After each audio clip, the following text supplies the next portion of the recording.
very, very good for me to be with you today. There's so much going on in U.S. of A.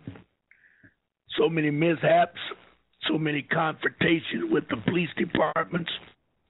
A lot of our people are screaming for freedom. And we're in the age of Aquarius. There's going to be freedom. There's going to be freedom during this era. But of course, an era is 2,160 years. So we're in the beginning of the era of Aquarius, the age of Aquarius. A lot of people do not take that serious. They act like it's a song from the Fifth Dimensions. They act like it's something that some witchcraft or someone way out there would deal with.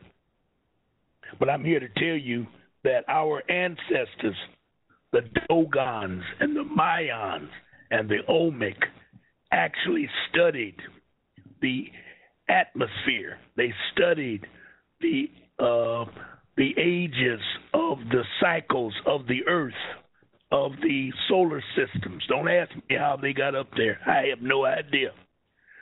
But it has been tested, and tested again that the numbers and figures are correct. They just haven't figured out how to get up there to check them out, or how they got up there to check it out, if I might say. However, we got to look at this thing the way it really is. I'm only a chip, a small chip of the iceberg. I'm only a little guy that's been around for 3/4 of a century, minus a couple of years, damn near 3/4 of a century. And the timetable that I've been on has been very, very inviting, very intriguing, very informative. I understand why they want us, the inhabitants, not us as blacks, but us as inhabitants, to die off. Because we learn with age, just like the wine, just like the diamond in the rough, just like the coal, pressure. And that's all I've had since I've been on this earth, nothing but pressure. I've lived it. I should be awarded. And I think my reward is here now, because I'm getting answers and I'm getting enlightened on some of the things that are going on. Today, we're going to deal with a subject that you probably never heard of before, a document that has been used since the 1800s. It was an illegal document when it was formed. The enemies, or better yet, let's call them the international banksters, decided to make most illegal, unlawful practices of the past. They have a knack of making coloring them in beautiful colors, wrap them in the color of law, lead you to believe that it is a legal document or a lawful document, put it in their evil books, force us to go to these schools to understand and get an education, reward us with diplomas, certificates, titles, incomes that make us fight each other to become idiots. And they sit back and send their children to private schools that teaches truth and raise their consciousness way above the masses so that they can stay in power and continuously rule. Now, I can easily say that ever since the European has been on Earth, and he tells me it's been approximately 6,000 years. I have no idea. I'm only 73 years old. But he has proof that he has been here for 6,000 years. That's only a chip. No. That's a pebble, a small pebble, stone, sand pebble of time that he's been here on earth. I will give him credit. He was taught by the masters to rule us, the earthlings. And he's been doing a fairly decent job. But I'm here to tell him his time is up. He hasn't lived up to the rules, regulations, and affairs of him ruling us. He has lived well, but he has destroyed, he has murdered, looted, raped, all of the negatives he has been responsible for. Everywhere he shows up, bloodshed reigns. I don't have to bring that up. You know it. Then when I say to you that there are different types of bloodshed, you'll create an argument to tell me that one bloodshed is the same as another bloodshed. Well, I've witnessed treatment in Africa.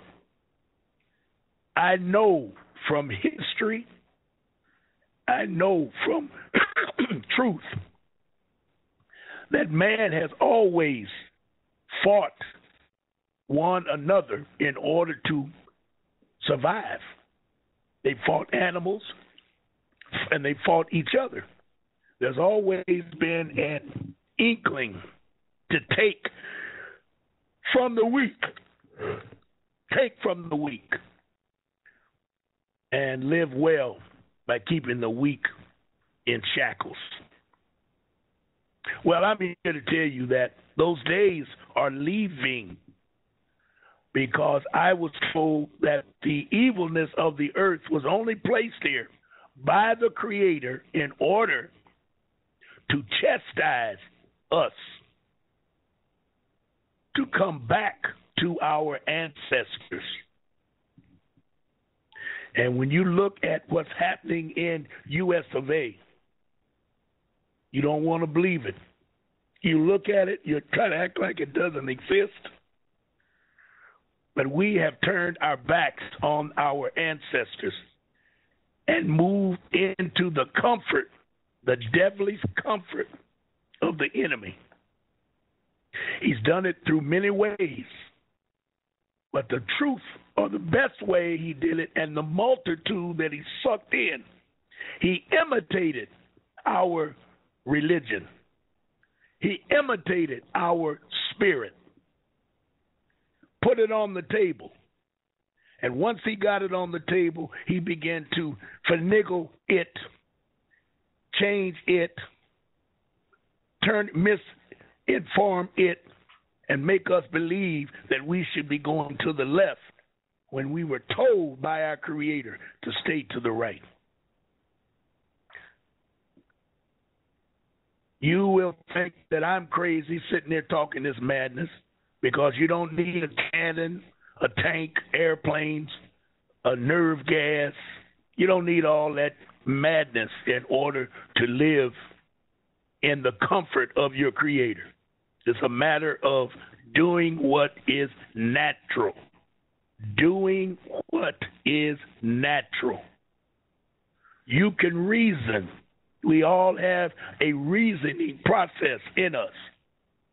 We all have a belief system that can be dissolved anytime we match it with truth. I fight belief. I do not like belief. I can't live without belief, but I fight it.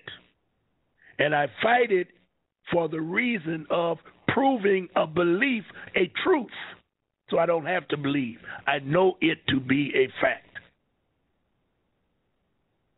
A lot of those little sayings that Granny used to tell you, then you didn't like it, and now you just ignore it completely. But if Granny was alive, she would smack the shit out of me right now by just rolling your eyes and acting like you didn't want to hear what she was saying. I know that that was the key to the kingdom of our Creator through Granny. Once the enemy found that out, the Creator, the enemy found that out, not the Creator. The enemy found it out. He began to destroy our beliefs in our grannies. And today, the only granny we know is probably 60 years old, maybe younger than that, because we got 3 generations of mothers in Detroit today living in one house.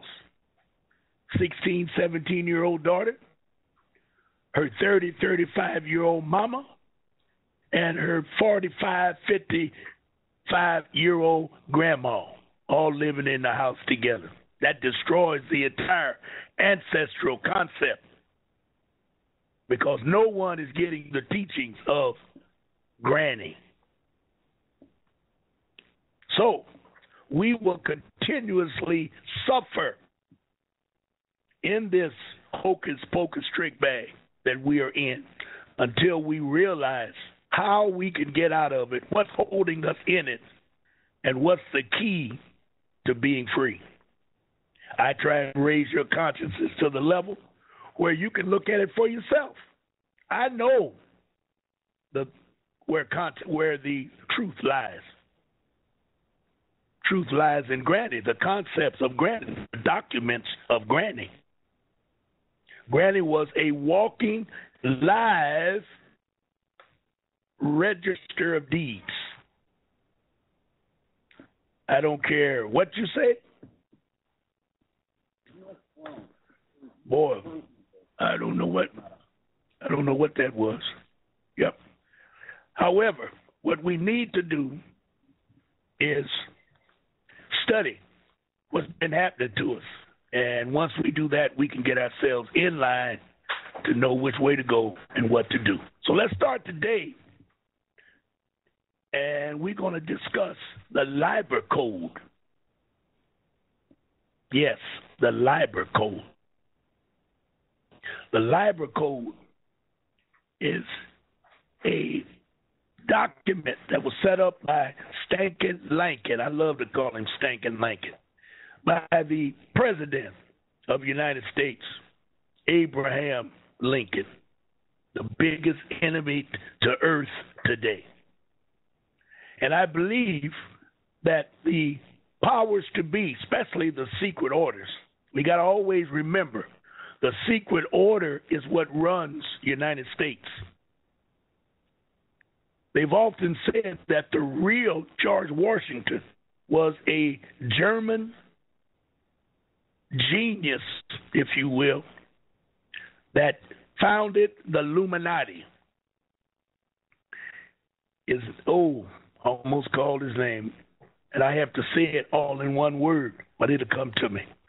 He founded the Illuminati, and we've been living in an illusion ever since 1789. That illusion has been the secret order of the day that puts us in a slave position, unknowingly, of course, a slave position, while the rulers, quote unquote, the international banksters, can rule and stay in power. Now, all of the activity that happened in the years of 1855 to 1865 should be studied with a fine-tooth comb, if you will, or a microscope. All documents, all resolutions, all statutes should be studied, and I mean studied, researched from the years 1855 to 1865. I know some very important things that went on during that period. Dred Scott, to name one, that was a major process that went on. The LIBER Code was another major project that went on. The quote-unquote Sinai.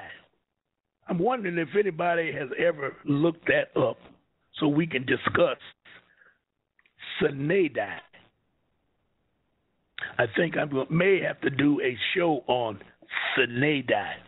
You spell it S-I-N-E, one word, second word, D-I-E, Sinai. I think it's Latin, and it means protocol of the, let's call it Robert's Rules of Order, which is a process of a political process of controlling a congregation, political congregation. And you have to have a protocol. And the most popular, one of the most popular protocols is Robert's Rules of Order.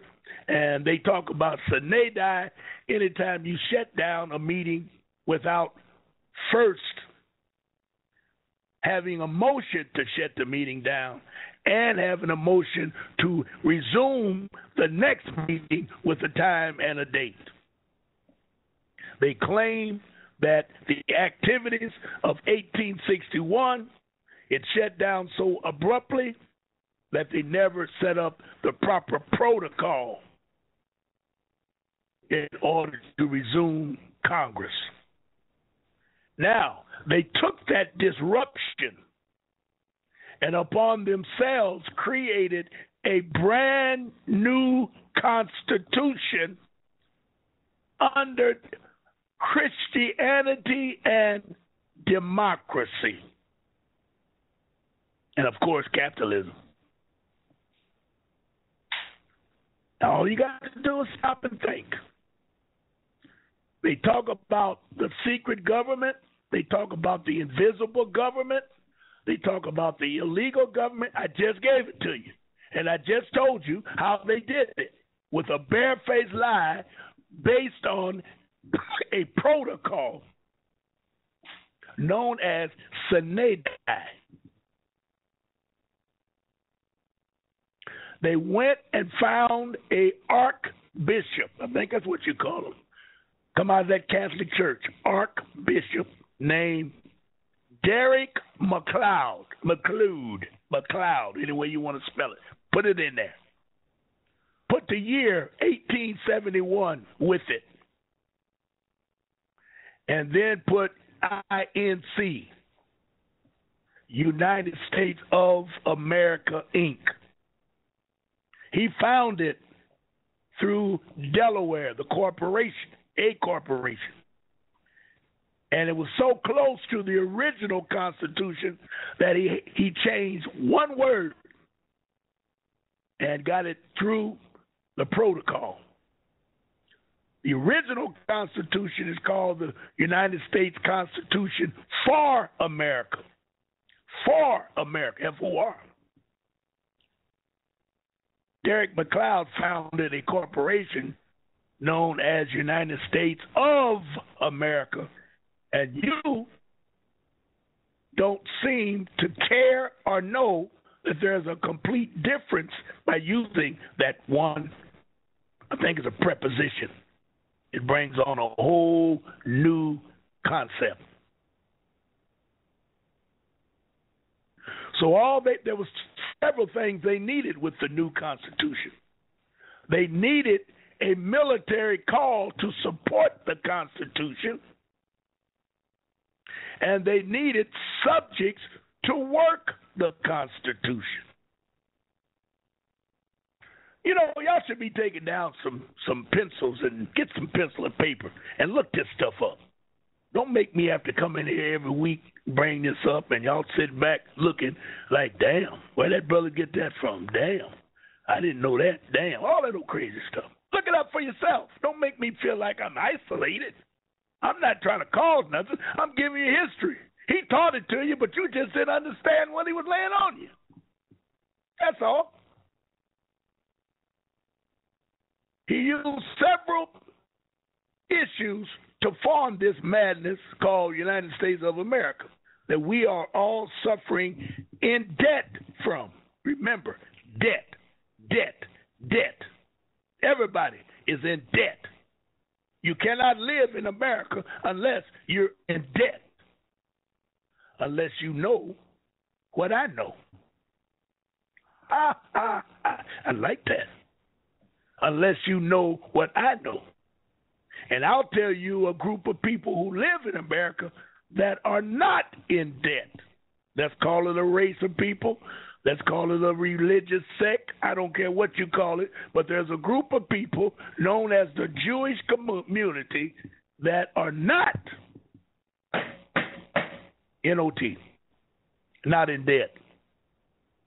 Why? Because they know what I know, and no, they know more than I know. Don't get me wrong. They know how this system was set up. They know how it was set to formulate, and from those, how it was set up in 1871, how it was formulated to work in 1933. Put them both together, you eliminate debt. Debt disappears. Yeah. People call, Ron, I've been in this stuff 20 years. I heard you for the first time, and man, oh man. I can't believe that everything you said I've known, but I just didn't put it together the way you put it together. I don't know what to tell you. I don't know what to say other than I've been touched. Somebody slapped me upside the head because I've been looking at this for a long time. I just haven't had the avenue to display it, number one. But more than that, I am beginning, once you raise to certain levels in knowledge, no, forget that word, in consciousness, so we all can rise in consciousness, and we ain't got to go to a school. There are wavelengths, and each wavelength has let's call it a diameter. What they call them things, the numbers they put on wavelengths. That's a number 2, number 4, number 6. The higher the number, the higher the consciousness. The lower the number, the more you're closer to the beast of the field. 90% of all Americans, if 1 to 10 was the highest consciousness, 10, and the lowest was 1, 90% of Americans are sub 5. Why? Because they were drained of all their education and knowledge, tricked into belief, that enemy, that this was this and that was that, and then they were taught the truths of what they was told to teach. And it's hard, y'all, to get that out of them big old noggins. Elijah Muhammad said, don't even attempt to destroy anything unless you can replace it with something. And I agree. People get angry when you tell them the truth. They get angry. The higher the education, the angrier they become. I had a guy on my last broadcast. I know that punk. Or let's call it the punk. I don't know what it was. But they were just challenging me from left to right. Oh, Lord, have mercy. The answers were obvious, but they were coming out of a book that they were taught. And I just shut them down with the book or the knowledge that I had, or the consciousness I've had. It's hard to be taught the truth when you got a PhD. Elijah Muhammad said, I don't even want to be bothered with him. Marcus Garvey said, I can't go any further until I can figure out how I can get those talented tenths to realize that they belong to us, not them. And he never made it. Elijah Muhammad made it because he used what he had, and they began to open up the doors to a higher way of learning. I got to do the same thing. I can't go back and do what these other people did. They didn't fail, but they didn't succeed. We got to take what we have and look at our brains. Our brains will give us the answers. If I don't have it, your child may have it. Because these young kids is coming out. They know what's happening. They ain't going to be wasting time on civil rights and all that corny bullshit. Ain't nothing else you can call it but corny bullshit. Every bit of it. So, we got these factors that are on the table. Number one, Dred Scott. Number two, LIBER Code. Number three, Derek McLeod creating the Inc. Number four, 14th Amendment coming out of 1868. Number five, 13th Amendment to trick you, to make you think slavery was over with. And I can prove, no, I don't have to prove it. You look up the 20 articles of the 18th Amendment, 13th Amendment, read it for yourself. If you think 13th Amendment freed your black ass, look it up for yourself. In each of the 20 sections, none of them talk about freeing a blackie. They talked about keeping me in bondage, and number 12 said with no equivocal question, unequivocally, that if you black get back, you will never be a citizen of the United States. Hello? Oh, man. Oh, help me, somebody. You will never be a citizen of the United States. You can't be. Because you are of African descent. Number 12, Section 12 of the 13th Amendment.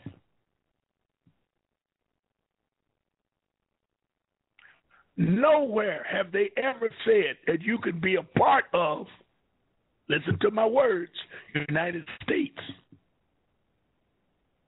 But what you don't know is you own America. You own America. Yeah.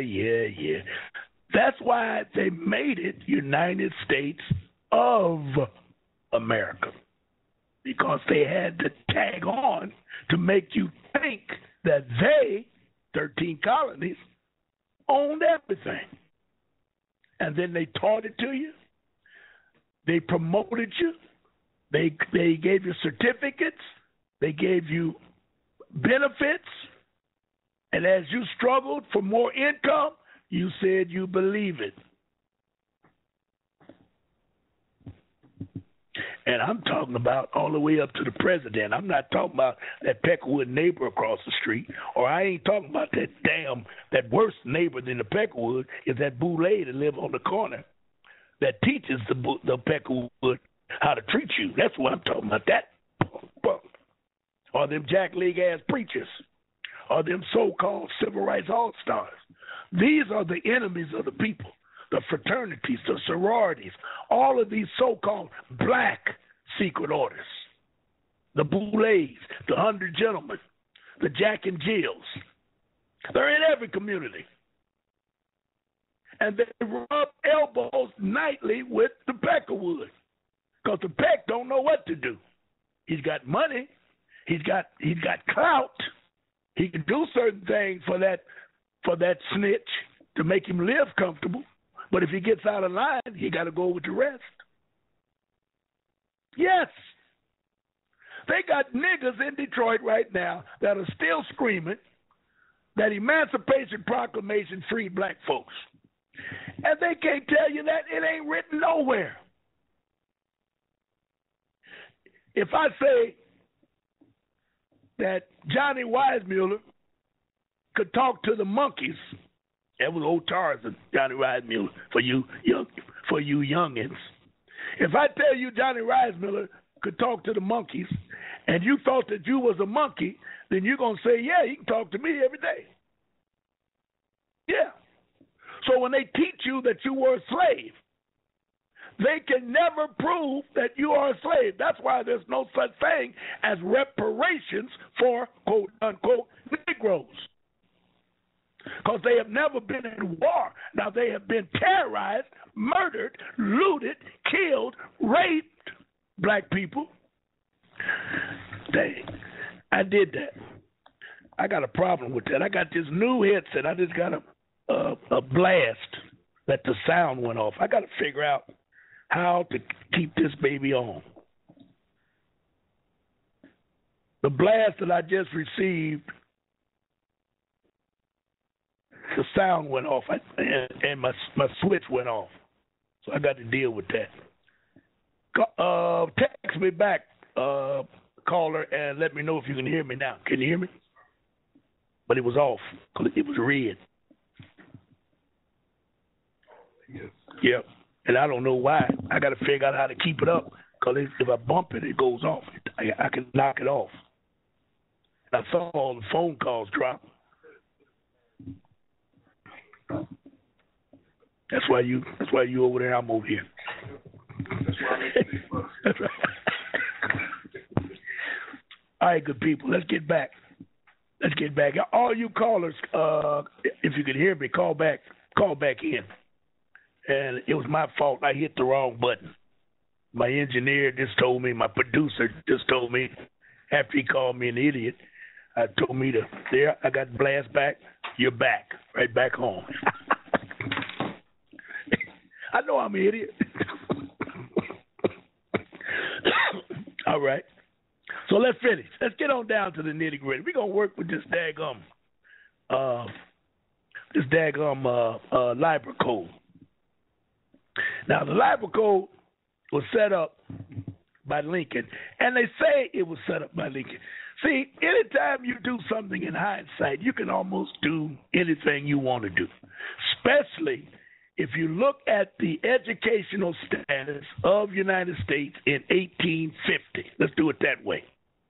Now, I know 85% of the inhabitants of North America did not speak English. We all can agree on that. We can just take a number and agree on the number. It ain't got to be 85. It might be 90, but we know it's a huge number. Okay, that's number one. Number two, the European who spoke English, he could not, and he made it clear in his notes, could not understand what the hell they were talking about.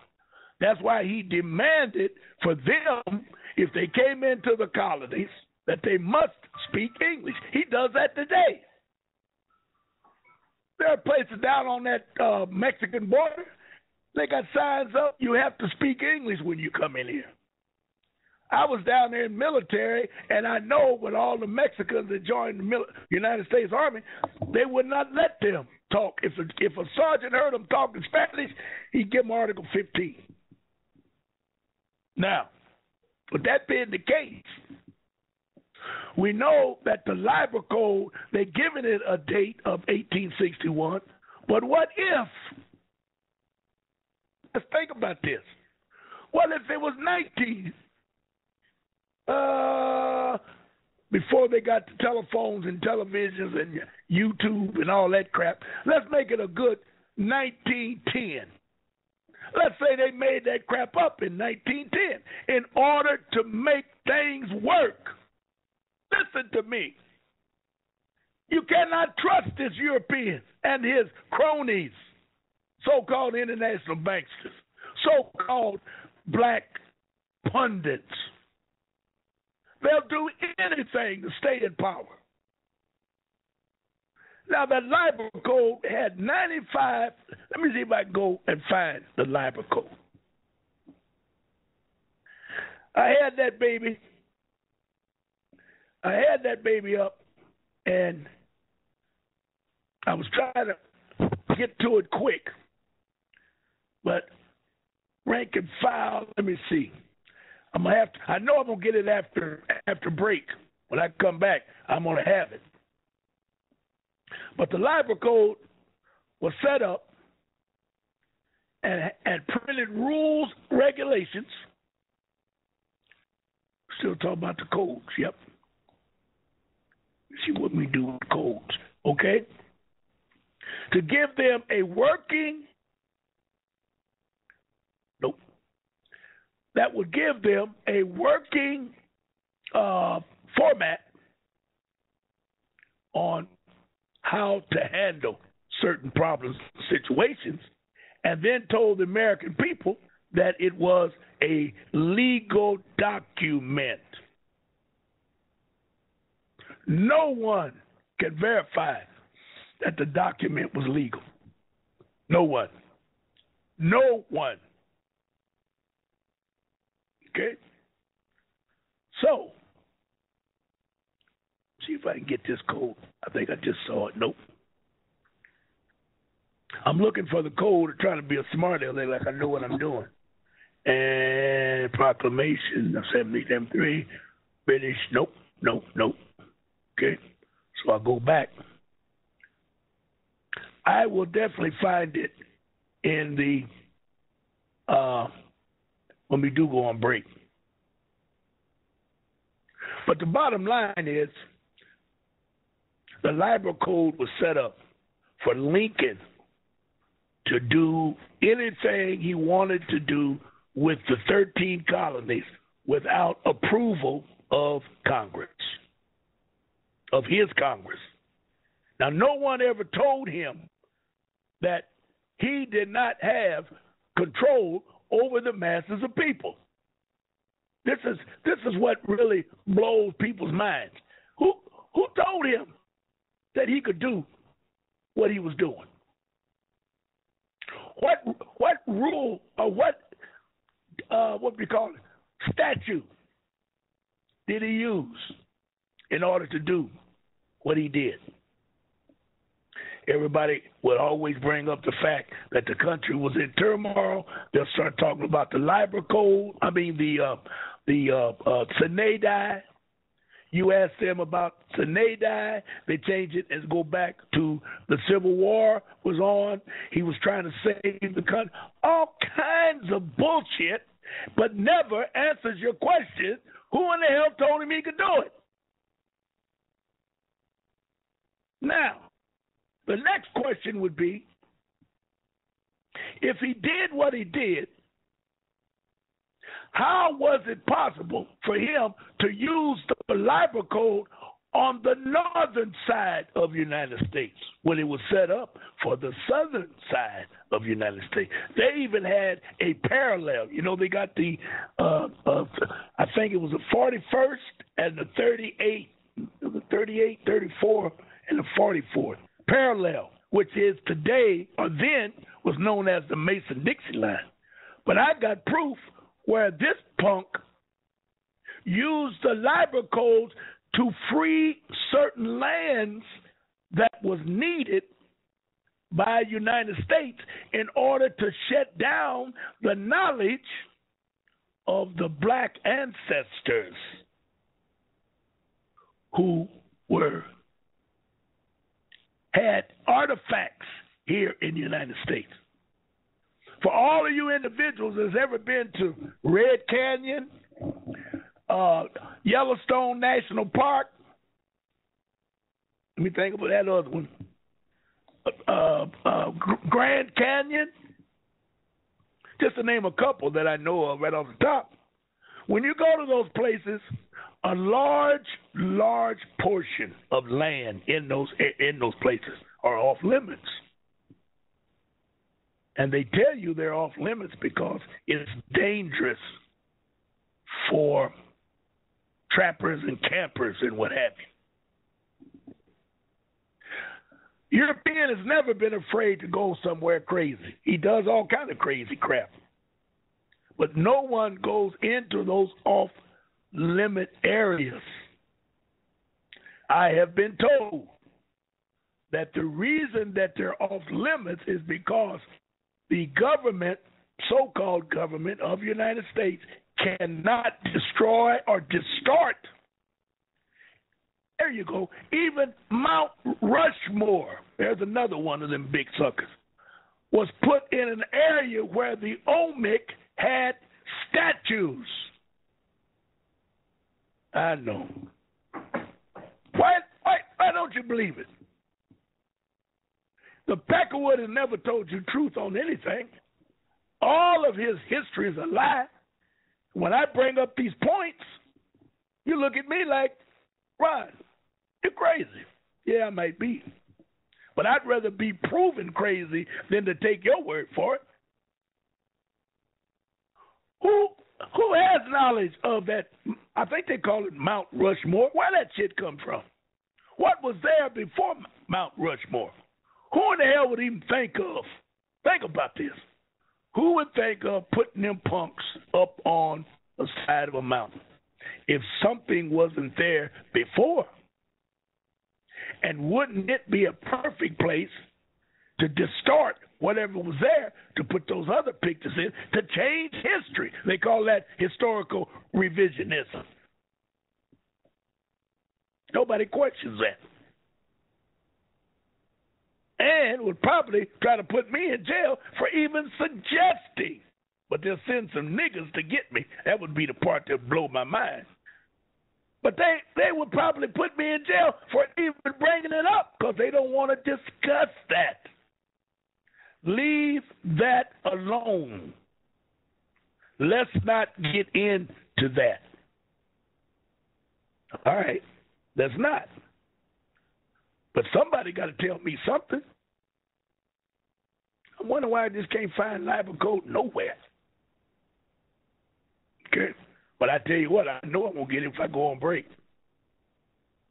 There's no doubt. When there's break time. Okay? Now, the LIBER code was set up as a tool, a legal tool, shape, reshape, construct, reconstruct, arrange, and rearrange his story in order to make him be a part of our story. Yes, you heard me.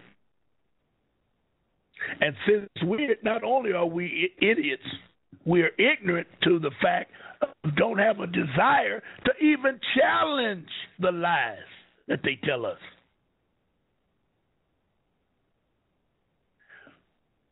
I brought it up last week. No, I brought it up about 2 months ago. About 4 months ago when I got involved with the real cause, the forgotten cause of the Civil War. I got a hold to the books. I started reading the books. And all they talked about was the conflict that they had with mulattoes. Then I began to look at television and see that 95% of all, quote unquote, colored people in commercials were mulattoes. You think that was a coincidence? And then in Detroit last week, they released this white boy named Charlie LaDuff. I sent it out when they sent it to me. Charlie LaDuff comes out and just literally says that he is black. He is a mulatto. Are y'all telling me that's a coincidence? No. I'm telling you, you're out of your pea-picking mind. I'm telling you that they are trying to, what would you say, divert your mental thoughts away from the concept of Ron March, which is the cause of the Civil War, because they had the book was off limits. Then they couldn't keep it out, so they raised the price to $1,000. I hear now they're kind of dropping it down to $700 and $600. But it's totally ridiculous. 259 pages. Yeah, I got it. When I read it, it just says to me, Lord, we have a tremendous problem. Because now they're going to pit the same way they did in remember the years, 1855, 1865. the same way they did then by pitting the mulattoes against the blacks. How do you do that? Simple. You give more favor, more benefits and privileges to the lighter complected ones and less to the darkies. Then you honor the mulattoes by calling them not black or not Negroes, not light-skinned. They call them coloreds. Who ever heard of such shit? Blackie knew where he's supposed to drink, but I could probably see where the mulattoes told the blacks, don't even drink out of the colored fountain. I don't want you at the colored fountain, because they would get praise from the European. I told you the story. I went and did a presentation. It was about 12 people at this presentation. There was a white woman sitting in there. And I started the presentation, and something got over me, and I just looked at her and walked right up to her. And I said, you are black. Everybody in the place, damn, they want to kill me. I said, what you mad at me for? She stood up and said, mister, I'm 60-something years old. I've been living in this ugly-ass world all this time. I catch hell from the Peckerwoods, and I catch hell from you black-ass niggas. You are the first person that looked at me and could tell that I was black. Hello? I don't know what made me do that. They are everywhere. But as long as they teach racism, and as long as you don't read and get all screwed up in your evilness, goddamn white man and all that malarkey, you're gonna miss it. And they're gonna hate you more, because if they ever expose that they're black or your cousins, the power structure will ostracize them. You hear me? They will. Whoop. There's a reason to wear sheets and hoods, and that is so you don't know who it is.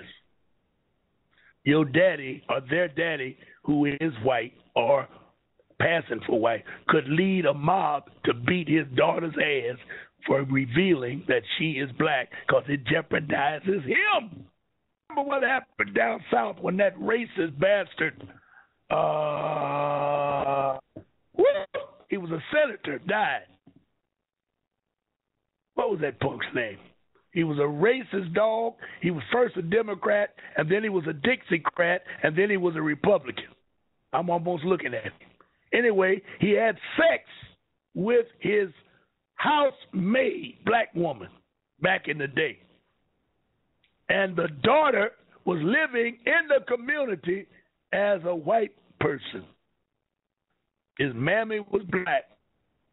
And they knew that the daughter was going to expose it, but she was waiting until he died so she wouldn't embarrass her daddy. I'd have tore his ass up. But she waited, and before she could open her mouth, the white children went to the news and said they got a black sister. So she didn't make a dime off of that rape. Somebody had sex with her. No, he raped that woman. Oh, Lord, help me. Help me, somebody. What's wrong with y'all? I got to make up all that. You know I'm old. I can't think of all this stuff at one time. Names is missing and can't. But I can do y'all know I ain't lying. I can do research. And somebody probably called in and tell me who that cat was. He was an old senator. Old diehard senator. What was a plug nickel? Yep, he's down there. And then they started putting her on TV. Now she felt like an idiot because she ain't made a dime. She lived as a white woman all this time, scared to say she was what she was. Thought she gonna cash in when the old bastard died, and the family, the children of the white children on the white side said, "Oh no, you ain't gonna embarrass us." Lord help me. All right, we closing up to the top. When we come back, we're going to take some phone calls. I see I got a couple of lines that's hot. But if you got any questions, just call in. We got 10-minute break. I see I got some callers coming in. Number one. Let's make sure this music is gone. Pop it off. Yep, everything is off. I'm ready to roll. Okay, let's take this caller. 913-7972. 913. Yes, sir. 7972. Yes, sir, I can. How are you today? Right. Great show. Ron, this is wonderful. I have one quick question because I came in late today. Do you have a playback number where I can hear the beginning of the conference? Yes. You can go to my blog Talk Radio /Ron March Show, and then go to the archives. Okay. And all right. And you can replay it. You can replay the whole thing. All right. Great. Yes, sir. Hey, I'm all ears. Yes, sir. I got it. I'm all ears. You know, I just want you to keep going on because there's so much I don't know. I'm like being born again. All right. Where are you calling from? What state? Kansas. Where are you? Kansas. All right, brother. Yeah. Appreciate you. Kansas. All right. Yep. Yeah. All right. That brother's from Kansas. We got another caller here. 0440 area code 314. Hey, you have peace a comment and or love question? to you, Mr. March. Peace and love, brother. All right. Hey, how you doing, man, brother? I want to help you out here. George Washington, the guy you were talking about, the creator of Illuminati. His name is Adam Weishaupt. Yes. Okay. Yes. And, Adam Weishaupt.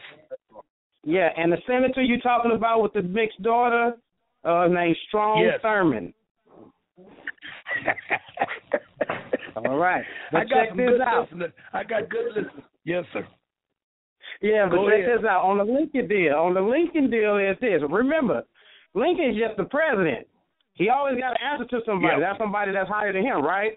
Well, they use the same strategy that they use in the day. It was the popes that was involved named Pope Pius. He's the one that funded the Civil War that killed the 500,000, at least part of the 500,000 that they killed.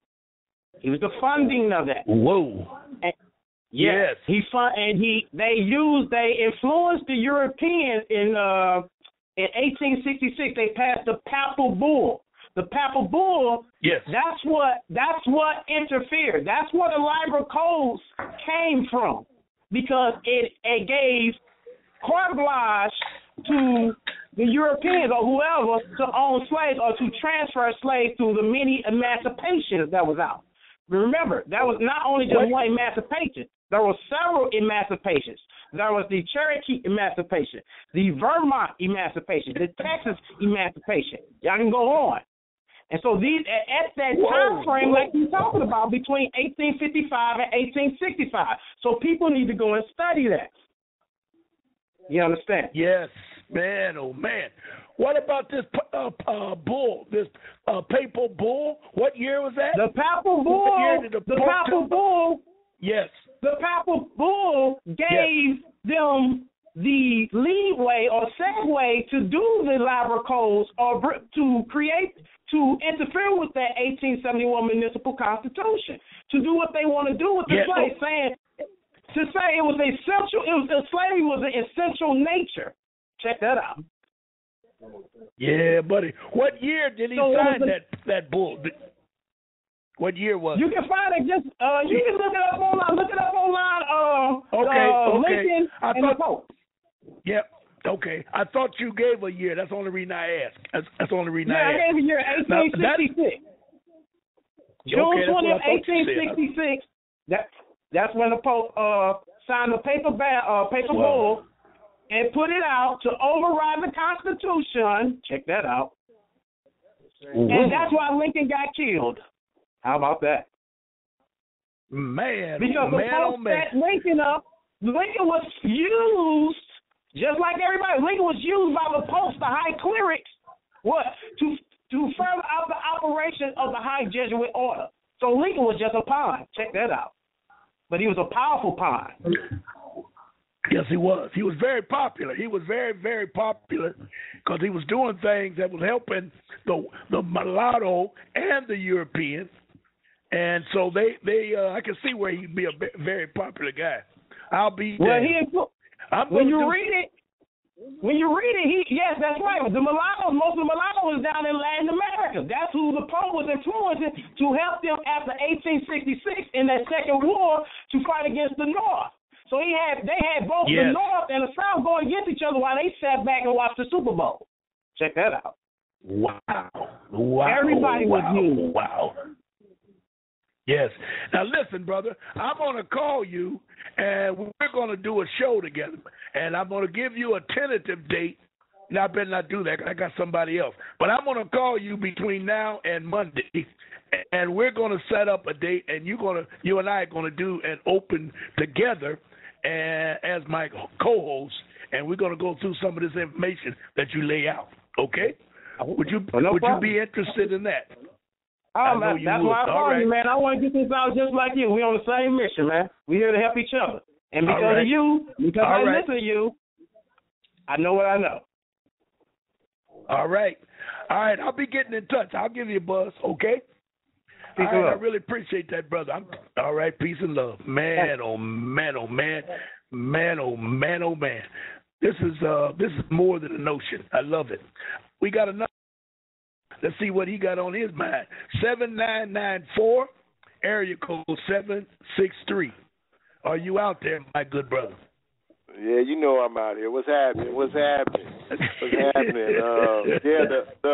the lady's name was Essie Mae Washington / after the white man. I looked that up too. I'm glad that brother pointed that out to you. I did do a little other research. You can find the LIBER code right out there. I googled that up, and my Black Small Dictionary. My Black Small Dictionary. You know how a binding comes apart, and part of the book is stuck. Mine opened up to Sine. What was the word? Sine-die. That's what I call it. Sine-die. Mine opened up. Yes. Mine broke right on that page when I didn't even have to look at it. I just opened my book. Half of it slid across the floor. The other part was on that page. What's so bad about it? You got to read all of them. There's several on there that are it says without authority to judge. One of them is another one without. Where did I see that? This one was really good. Without issue, used. Oh no. Without conditions, and they SINE means without, and then the Latin term runs down. I got about 6 different definitions of words that they use legally where they have that in there. So, yes. but really, I'm enjoying the show. What really hit me was your years that you said. What really hit home was the years that you said you got to study, because we had talked about doing something on what happened in Minnesota. You know that's where I'm calling from, and I did preliminary research, and all the treaties that were broken happened during the same years that you mentioned. Whoa. And there were 2 tribes up here. First, I pulled up the one tribe and the brother, the picture of the brother. If I took a snapshot of just his face, you couldn't tell that he was an Indian at all. He looked just like a brother. Okay. Plus, I've been to Mount Rushmore. And I couldn't figure out why it felt like sacred ground until you just said it. I stayed there for 3 days and went through the mountain and looked at all that stuff and I couldn't figure out why it felt so sacred to be there, and they don't do no building nowhere around there. It's the town is one place, and Mount Rushmore, you got to drive like 15, 20 minutes to get to it. There's no buildings, no houses. It's all of that land is set aside. I'll use that term.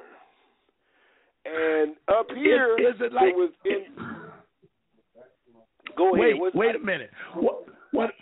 What is there like an amusement park once you get to Mount Rushmore? No, it ain't no amusement park. It's sectioned off, and you pay to get in, and they give you pseudo history. They give you what's the word you've been talking? Your favorite word? They give you a reconstructed history. Yes. Revisionist They give you revisionist history. It's the whole thing, and they make sure that they run it and sell you little trinkets. But when you're walking through it and you're looking at it, the aura is too powerful, and wow. the white folks is trying to figure out really what you're doing there. And it's the aura is so powerful. The aura of that whole area is so powerful. When you ride there, when you leave Minnesota and head into South Dakota, and you keep asking yourself, you got to ride for like 8 hours before you get to that side, and there's nothing between. Wow. And you go, wow. Who was out here? And then when you get there, and why would they put that up out there in the wilderness with nobody out there? Yes. That was my question. In the middle of nowhere. Wow. But then my tentative research into what we discussed is Minnesota is full of iron ore that was surface iron ore, and that was sacred native ground. And in order to get that iron ore, they had to get that land. So the two tribes, the Sioux and I think it was the Dakota or one of them, they got the two tribes to fight each other. As soon as they started fighting, they came in and formed a treaty, and the United States took all the mineral rights and told the two Indian tribes, the two native tribes, that they could have the land. And that's how Duluth got so big, because all the iron ore was shipped out of Duluth. The water. Wow. Yes. Man, oh man. And that's where the money came in. Man. And then the only thing that sunk it, what sunk it is when the rest of the world sunk the iron, shipped more ore because there's taconite. And I know you've heard of the company because they're nationwide. They just diverse, though. I'll name them for you. 3M. All right. That's the name of the company.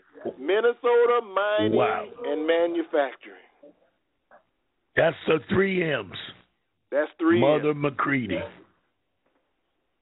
Man, I'm just scratching the surface. That just scratches the surface on my research.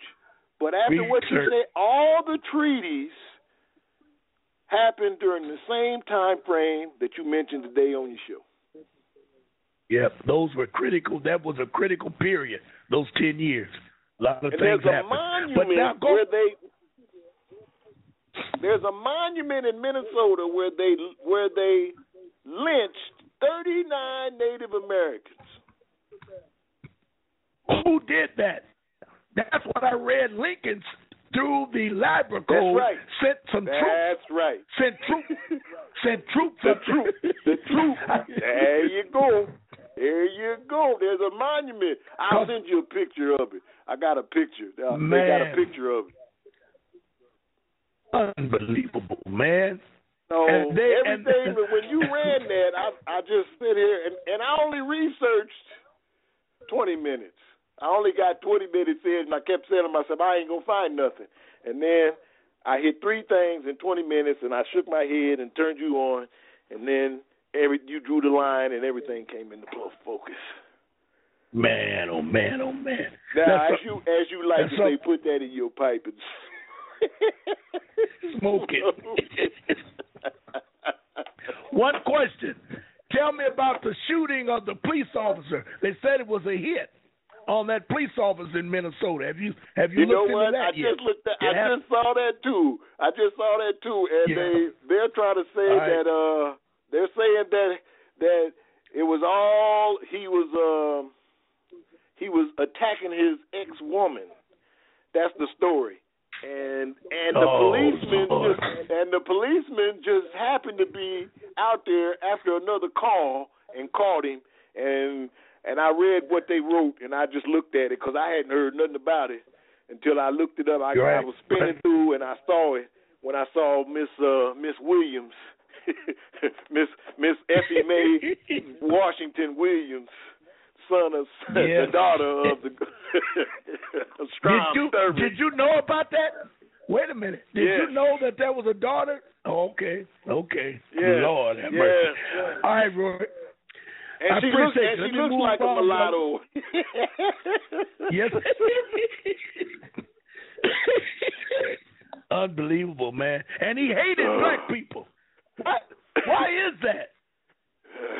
I think the more they hate, the less they will inspect. I don't know. All right, Roy, appreciate your call, brother. Yeah, I'll be getting back with you. We're going to do some more research in a minute. Woo! Help me, somebody.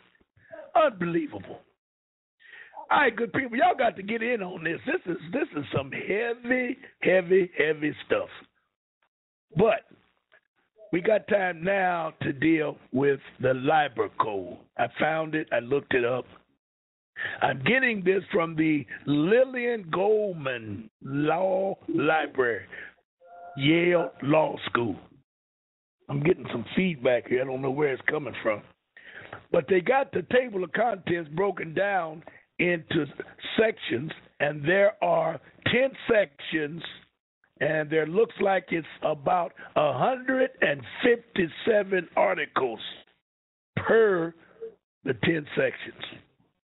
And I don't know, no, I'm not going to go through 157 articles, but I think you should look at this at least because, number one, the what they call it, the Guantanamo down there with that Gitmo that got that prison, that illegal prison down there. It was set up through, listen to this, I'm looking at it right here in front of me. LIBER Code was issued as General Order Number 100, GO 100, in 1863. I thought it was earlier, but 63, by the War Department as Instructions for Government of Armies of the United States in the Field.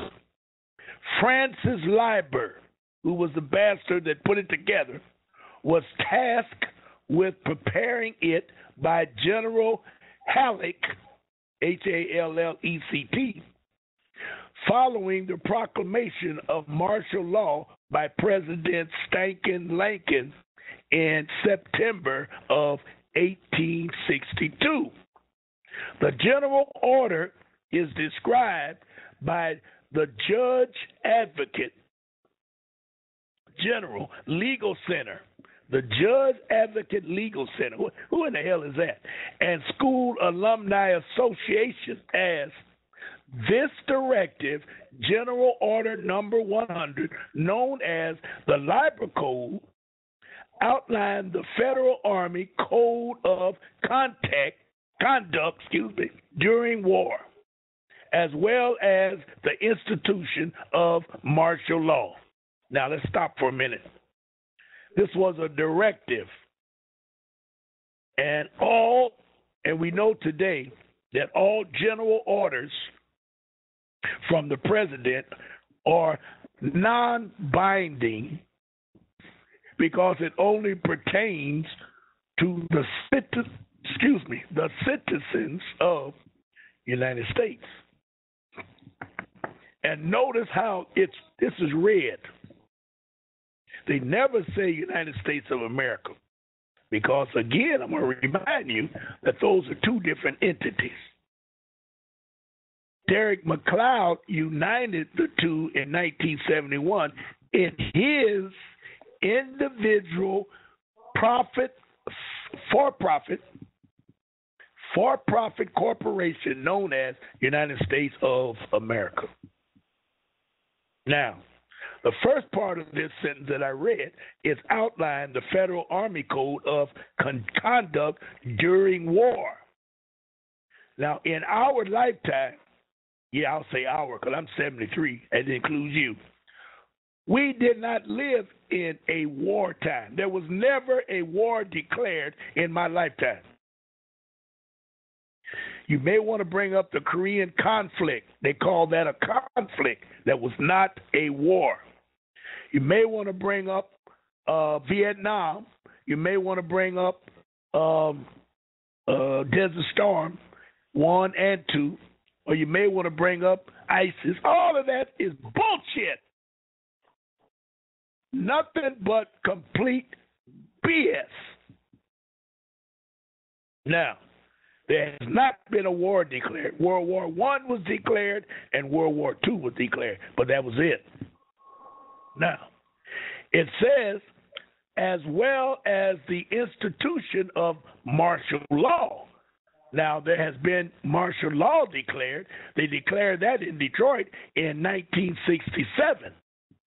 And they used the guidelines of the LIBER Code in order to do it. What did they do in the LIBER Code? Right off the top of my head, they took the schools on the east side and the west side of Detroit, and they set up their bivouac areas. That's against the law. Those are private properties belonging to the school. But since the martial law was declared, they could use LIBER Code in order to do it. LIBER Code was founded as a directive that never had legal backing to be put in motion because Sinai shut down the government, and there has not been a government since. That's what I wanted to ask that last caller. Sinai existed in 1861. So according to the laws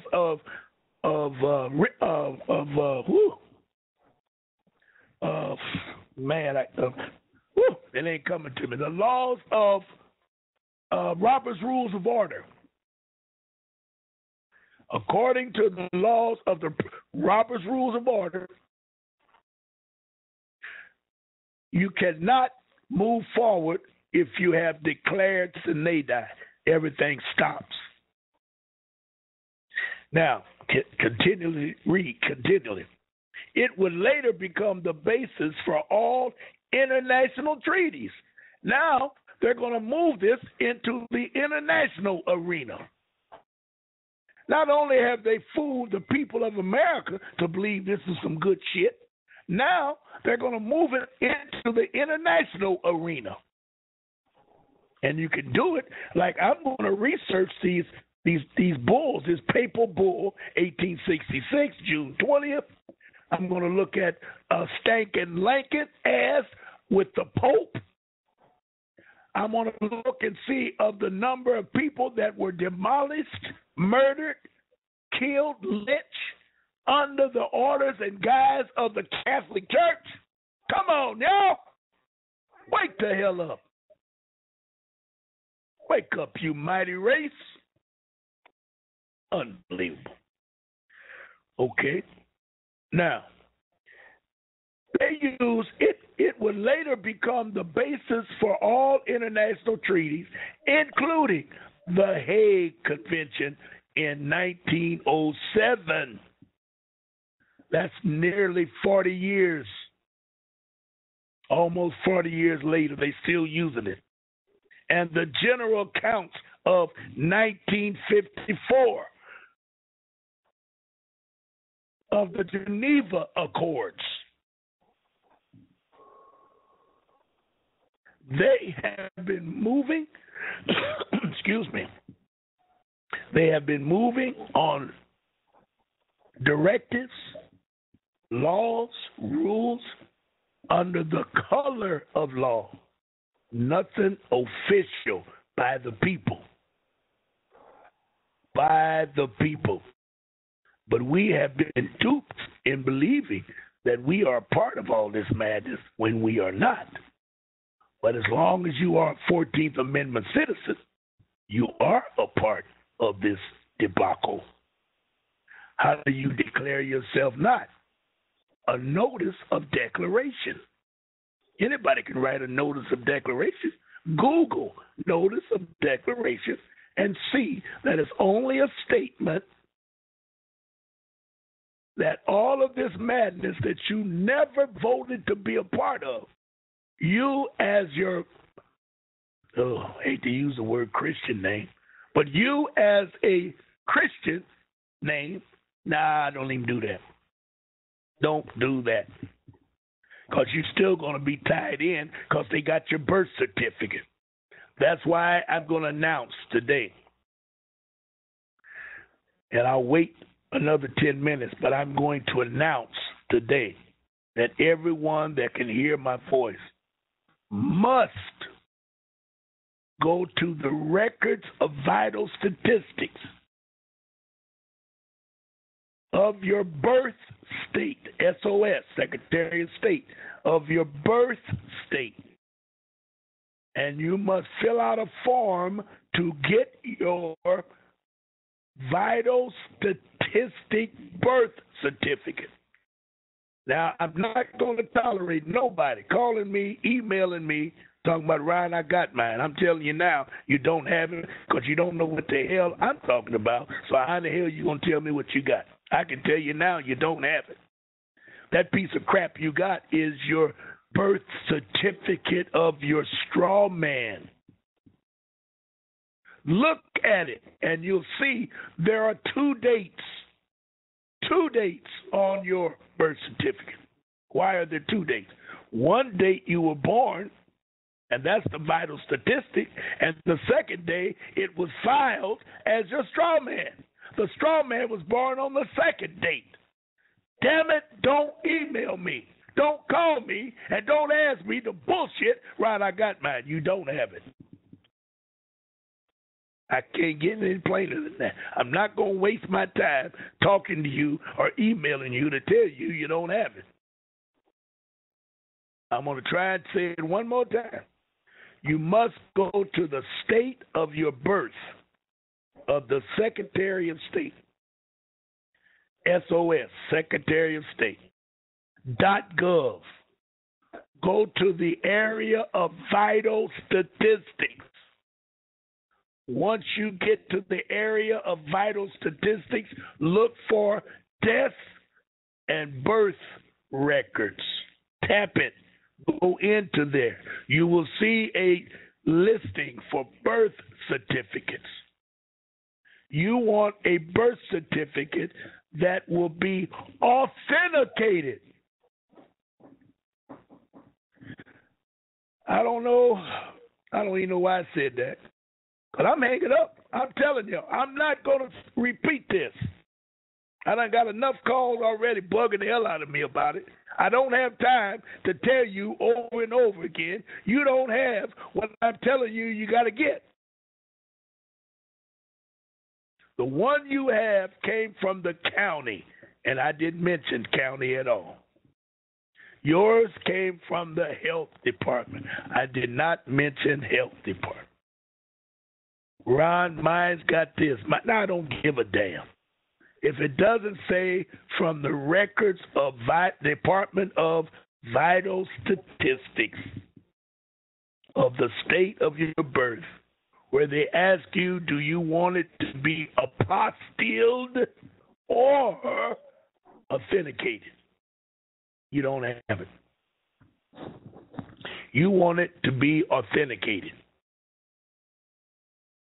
Now, if you ask me about authentication, I'll work with you. I know you know what you're talking about. But that other shit, I'm not going to do it. Look, me right here, I'm telling you, I'm not going to sit up here and talk to you about what you done did over and over, because every state is different. I don't know where you was born. I don't know what the process is in that state you was born. So don't call me and ask me. You do it. If you're going to be free, damn it, get up and do something. I can't get no clearer than that. I hope you hear me, because I'm not going to tolerate a whole lot of chin music over some shit that don't amount to a hill of beans. All right? Now, the government should be enthusiastic for LIBER Code is not remarkable in light of legal arguments the government has made since 2001, beginning with legal opinions issued by attorneys in the Office of Legal Counsel, such as John Yo, a couple of bumps, the military arrest of civilians, and the office is charged in the military commission during the second half of the Civil War. Here we go. Were governed by General Order number 100. But with few exceptions, they were offensive under martial law and had been decreed not war criminals or war crimes. In the modern use of the term, or under international law, even though these martial law practices of the Civil War were repudiated at the end of the war by the Supreme Court in Ex parte Mulligan, wow, where they were described by Justice Field as martial rule, they have been idealized and argued as precedent by U.S. government. Notice again, they use U.S. government, not USA, U.S. government officials in current military commissions and even as authority to global drone attacks by the U.S. I'm not going to read any more of this. I'll tell you what the name of this article is, which is a beautiful article that explains it. It's called The Dark Side of LIBER Code. The Dark Side of LIBER Code. L-I-E-B-E-R apostrophe S, LIBER's Code. The dark side. This is the wrong side to use it, because it's an illegal directive with no lawful background.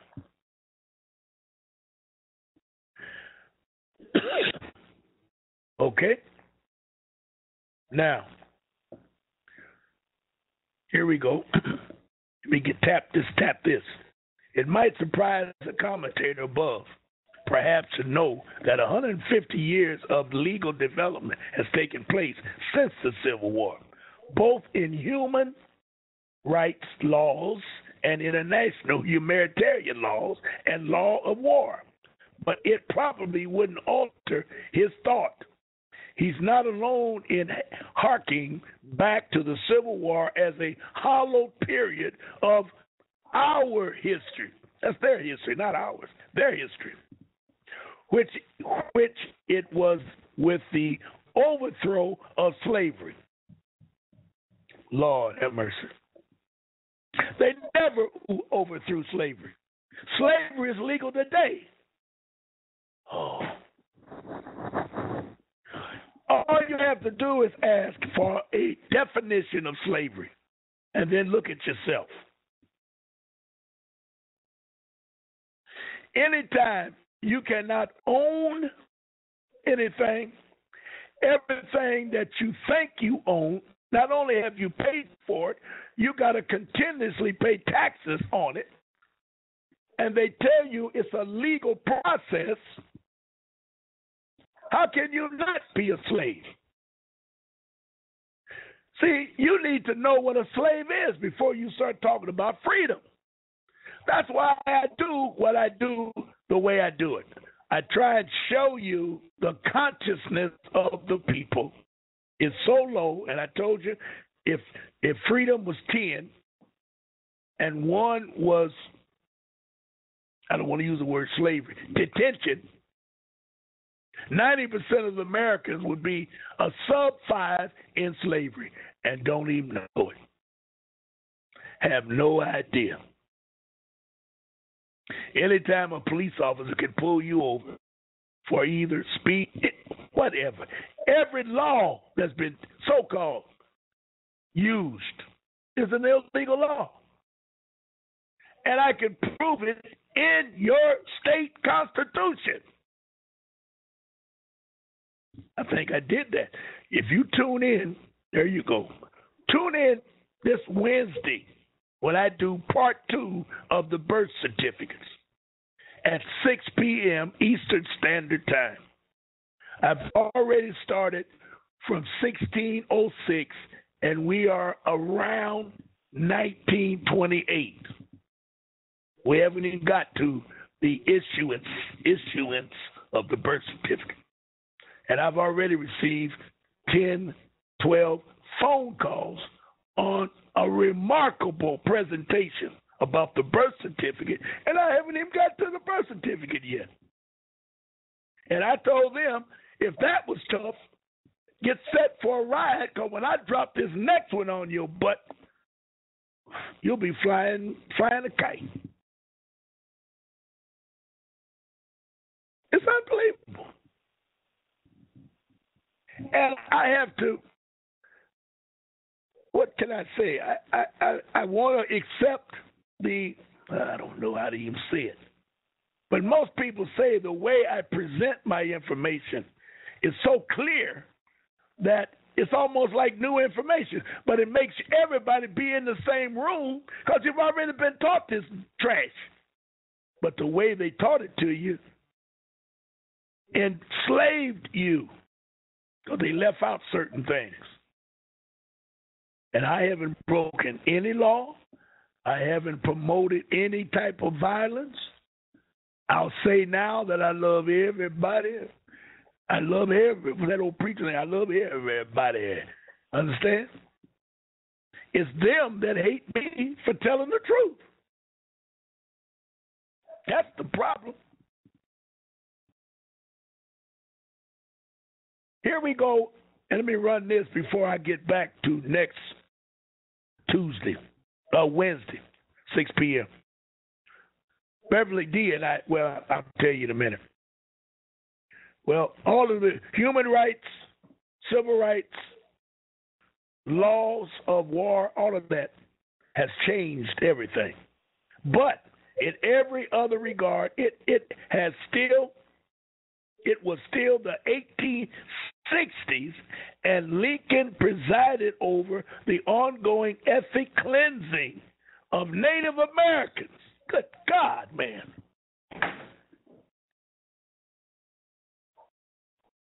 I never seen this, and I got it highlighted. Lincoln used native cleansing. It's right here, ethnic cleansing.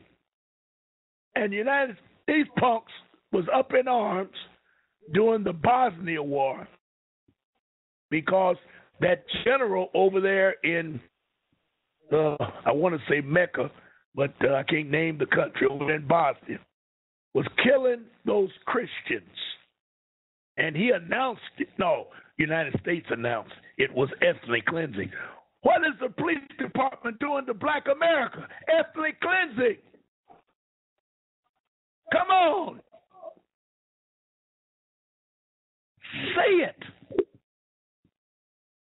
It's ethnic cleansing. The only thing worse than slavery is death.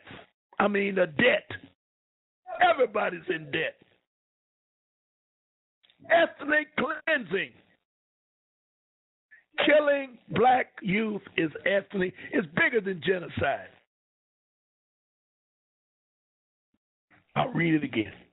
But in every other regard, it was still the 1860s, and Lincoln presided over the ongoing ethnic cleansing of Native Americans with no thought being given to human rights or humanitarianism. In our ongoing war against the Indian tribes, nor were the northern states free of racism either, both towards African Americans but also towards Jewish Americans as well as other minorities. So some caution may be in order before looking to the Civil War for legal precedent, regardless of who was president. That's a powerful paragraph.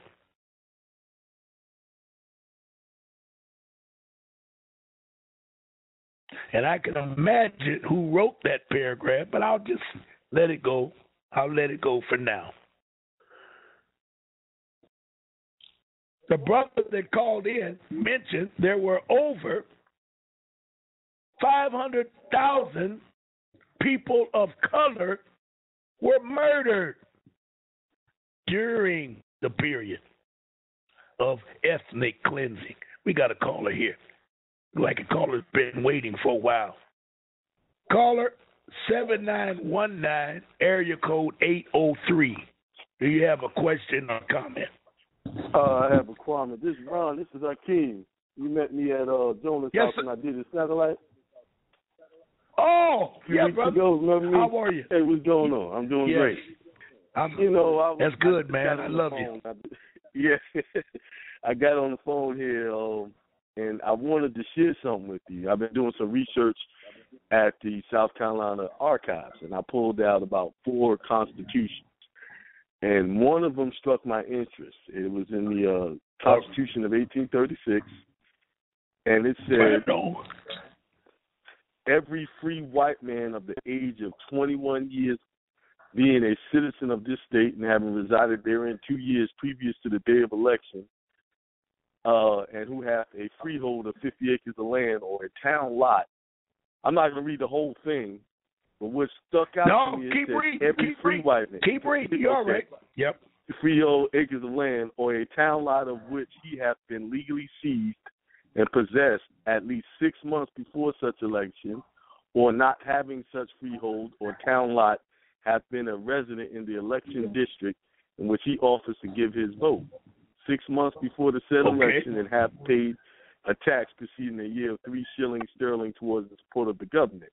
Now, what I got from this is, why did it say free white man if they were the masters? Now, this is 1836 Constitution. You see what I'm saying? Yes, I can answer that quick. You need to look up the word antebellum. ATTEBELIUM.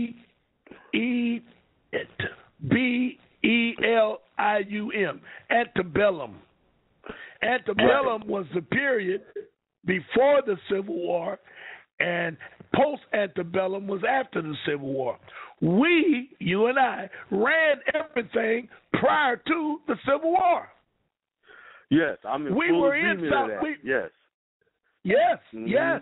And so we didn't like them at all. So when they flipped the script, I love the way Jonah talked about that. When they flipped the script with the so-called rearrangement, they made themselves the leader and made us the slaves. Right. That's what that was about. You know, he said having seized and possessed, meaning that they took it from us. And this is right in the Constitution saying that. You see what I'm saying? And then I was doing some further research. Go ahead. All right. Go ahead, I'm sorry. Go ahead. No, I was going to say that would protect to prove that point. Go ahead. That I was saying that would show you that we were in power and we were controlling them and kept them in check by putting those rules up against them, how they could vote or not vote and what they had to have to vote. Absolutely. And they turned around and did the same thing to us. And they told us they wanted to know how many bubbles was in a bar of soap. All that little silly shit. Right, and then I did some further research at the archive. All right. And it was a vote that they were trying to strike down, the whites at the time, right?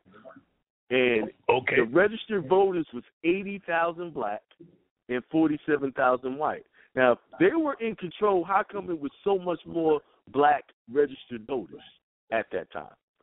You see what I'm saying? But what year? Wait a minute. What year? What year was that? That was 1868. 68? Yes.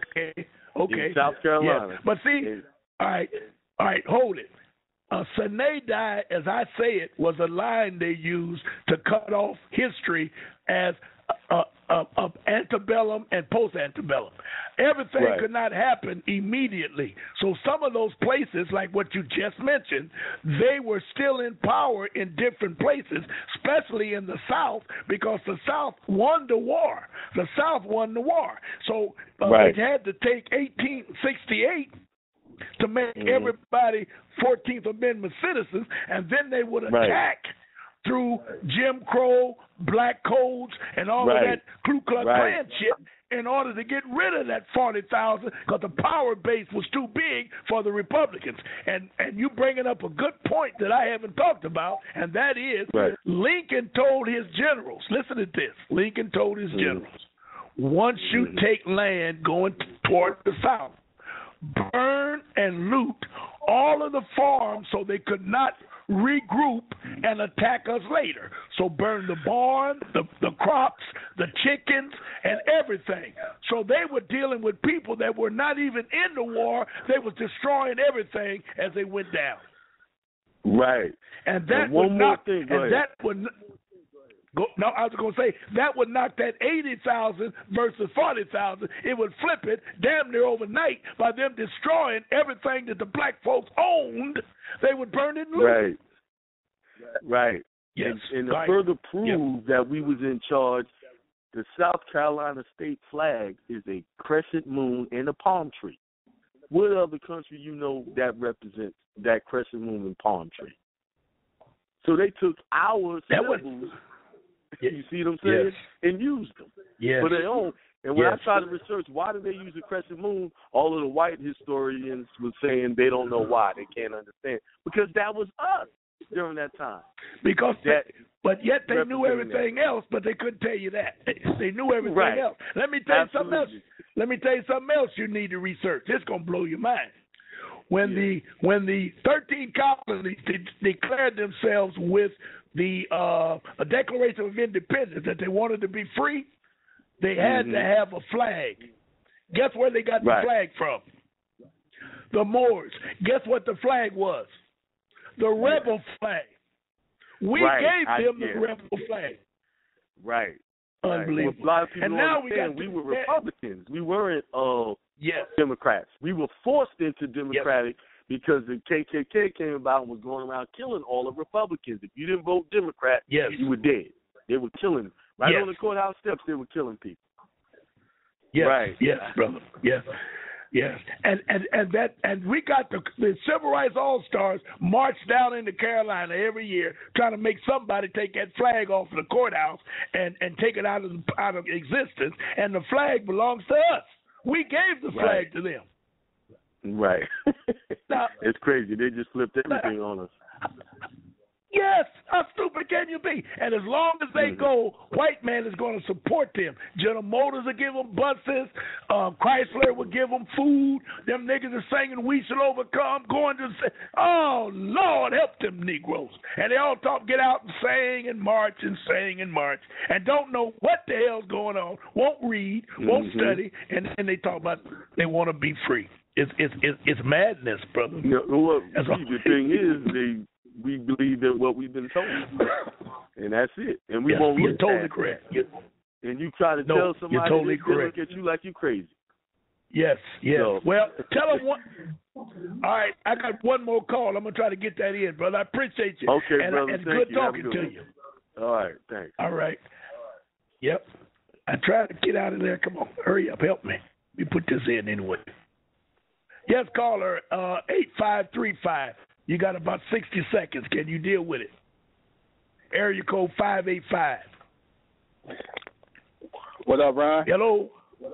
Hey, now. How are you? Good. I appreciate the work you've been doing, man. I appreciate you, brother. You got 60 seconds. They're getting ready to cut us off. You got a comment or a question?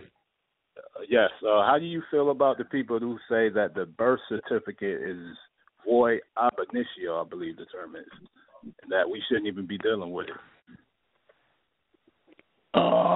Listen to me on Wednesday of next week, and I'll tear that apart. We got to deal with the birth certificate because your mama put you into a trust that you can't get out of. So that's ridiculous to say you. So your mama put you in that trust, and then they said that she was a snitch because they called her an informant for turning the slave in. So you will never be able to get out of it. So tune in next Wednesday. We're gonna deal with it. All right. I guess the reason was because of human trafficking or something like that. It has something to do with the birth certificate being human trafficking and all that type of stuff. I don't know. But I'm tuning in, man. Thanks. Let's go. All right, thank you. Be sure to tune in. I'm going to be on fire. All right, good people. We're at the top of the hour. Yep, appreciate you. All right. We are at the top of the hour, and they're going to cut us off, and I don't know how they do it. All of my time is gone. But I talked about the LIBER codes. I talked about that paper bull. I'm going to do some research on that. Tuesday when I come in, I'm going to bring up some good stuff in regard to what we discussed today. So stay with me. If you got anything you want me to explore as I deal with this, and everybody search in 1855 to 1865, just look at some of the stuff that they did to us, and we'll be back next week. Until then, I guess I can say I'm out of here. And we'll bring it in with the real man.